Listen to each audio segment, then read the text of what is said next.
Hello guys, আপনারা সবাই আশা করি ভালো আছেন। এই আমার পুচু বিলই, সে আমি যখনই বাসায় আসি তখনই সে আমার পাশে এসে ঘোরাঘুরি করে খাবারের জন্য। এখন খিদে লাগছে, এখন আমি বাইরে যেতে গেলেই সেও আমার সাথে বাইরে হয়ে যায়। তো এই ঘুরতে আছে সাথে সাথে যে কখন খাবার দিব, এই যেদিকে যাই সেদিকেই যাইতে আছে। এখন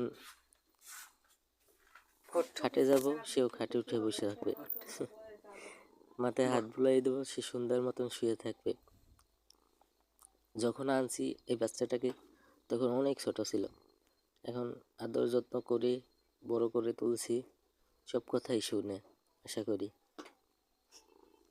খাওয়া দাওয়া হইলে বিছনায় এসে ঘুমিয়ে পড়ে।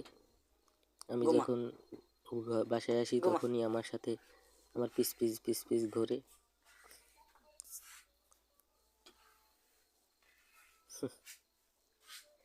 কি আজব কাহিনী! মানুষরা এই বিশ্বাস করে না, কিন্তু যে একটা যদি কুকুর প্রাণী বা বিলই পালা যায়, তারা কিন্তু সবসময় পাশে থাকে। যতই ওরা কিন্তু কখনো বিশ্বাসঘাতকতা করে না। দাঁড়াই রইছে দরজার ফাঁকে যে কখন আমি রান্নাঘরে যাব। এই আবার আসছে।